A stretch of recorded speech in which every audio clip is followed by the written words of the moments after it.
Bouchaïb affabule et il invente des concepts qui n'ont aucun fondement dans les textes.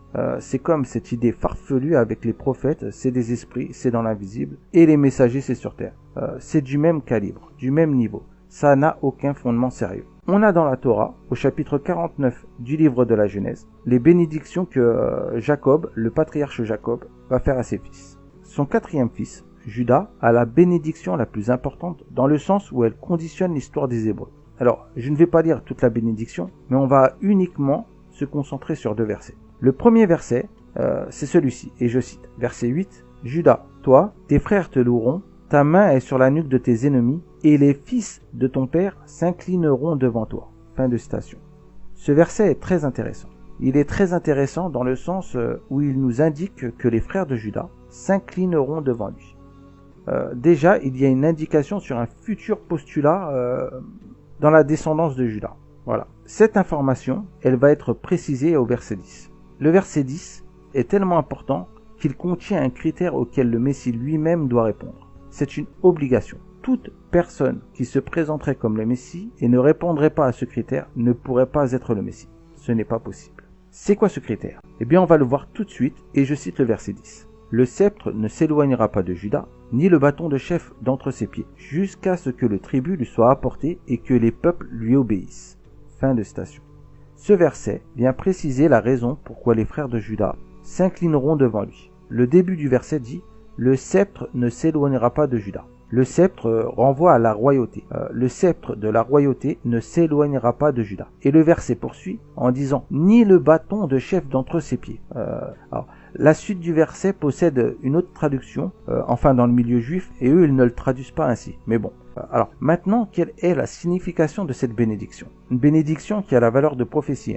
Eh bien très simplement, c'est que tous les rois d'Israël doivent obligatoirement être des descendants de Juda. C'est une obligation. Une obligation. À titre d'exemple, le roi David est un descendant de Juda. Donc, déjà là, quand Bouchaïb Sini et Ahmed Molek tiennent des propos calomniateurs sur Juda, indirectement, ils salissent par là même le roi David. Pour le Messie, c'est identique. Le Messie, c'est la figure absolue du roi. Lui aussi, il doit être descendant de Juda. C'est un critère obligatoire. Obligatoire. À chaque fois qu'Ahmed Molek, Bouchaïb Sini tiennent des propos injurieux, accusateurs à tort, calomniateurs envers Juda, indirectement, il profère des propos injurieux, accusateurs à tort, calomniateurs envers tous ses descendants, dont le roi David, le roi Salomon et finalement le Messie. Indirectement. Voilà. C'est très clair. Insulter Juda, le fils de Jacob, c'est comme insulter le Messie. Voilà. C'est très clair. Maintenant, pour nos 2 illuminés, les fantassins du diable, Bouchaïb Sini et Ahmed Molek, continuez à médire injustement sur Juda, le fils de Jacob, continuez à porter de fausses accusations sur lui, et ne doutez pas du châtiment qui vous attend. Déjà par vos propos tenus dans le passé, et ceux que vous pourrez tenir à l'avenir. N'en doutez pas. N'en doutez pas. De toute évidence, Pilori des imposteurs, alias 11, n'a toujours rien compris entre prophète et messager. On va lui rafraîchir la mémoire. Donc il faut savoir que les prophètes, ce sont des esprits. En Jean chapitre 22, verset 6, « Et il me dit, ces paroles sont certaines et véritables, et le Seigneur, le Dieu des esprits des prophètes, a envoyé son ange pour montrer à ses serviteurs les choses qui doivent arriver bientôt. Ils sont toujours à l'écoute de la parole divine, le pacte que vous retrouvez en sourate 3, verset 81. Ahmed, que Dieu le bénisse, est un messager prophète. Sourate 2, verset 151. Ainsi, nous avons envoyé en vous un messager issu de vous, Minkum, qui vous communique nos versets et augmente votre pureté et vous enseigne l'écriture et la sagesse et vous enseigne ce que vous ne saviez pas. Ensuite, il dit en sourate 40, verset 15, « Il est l'élévateur des degrés, le détenteur du trône, il envoie l'esprit provenant de son ordre sur qui il veut parmi ses serviteurs, afin qu'il avertisse du jour de la rencontre mutuelle. » Maintenant, on va commencer à rentrer dans le vif du sujet.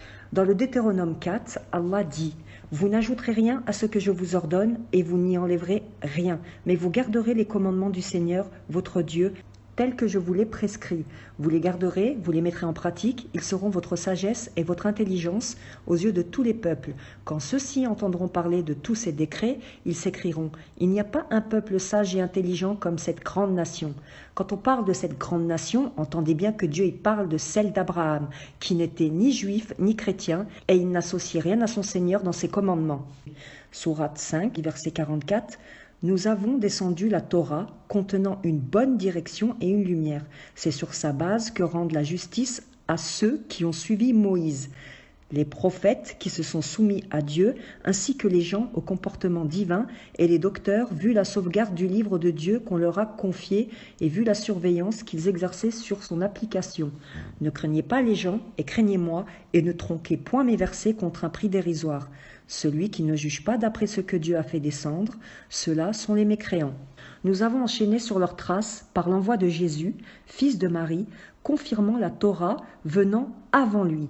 Nous lui avons apporté l'Évangile contenant une bonne direction et une lumière que les adeptes de l'Évangile jugent d'après ce que Dieu a fait descendre, et celui qui ne juge pas d'après ce que Dieu a fait descendre, ceux-là sont les dévergondés. Nous t'avons fait descendre le livre en toute vérité et bon droit, confirmant ce qui l'a précédé du livre et le dominant. Juge entre eux d'après ce que Dieu a fait descendre et ne suis pas leur passion en t'écartant de ce qui t'est venu comme vérité. Allah répète souvent « juge d'après ce que Dieu a fait descendre ». Il ne faut pas oublier le critère, le discernement, c'est-à-dire le Coran. Il est la référence. Sourate 39, verset 23. Dieu dit à propos de son livre « Dieu a fait descendre le discours le plus beau, un livre en parfaite concordance avec lui-même et aux vérités répétées. Ceux qui craignent leur Seigneur en ont la chair de poule, puis leur peau et leur cœur redeviennent doux à la lecture du rappel de Dieu.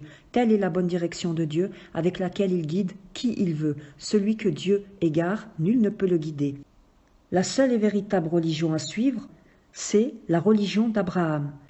Donc écoute ce que Dieu dit, Sourate 2, la Génisse, verset 130. Qui souhaite vivement s'exclure de la tradition d'Abraham, sinon ceux qui font preuve de stupidité? Nous l'avons choisi ici-bas, et vraiment, dans l'ultimité, il sera parmi les intègres. Et Abraham fit cette recommandation à ses fils et à Jacob. Ô mes fils, vraiment, Allah a choisi pour vous le culte dû, alors ne mourrez qu'en vous soumettant.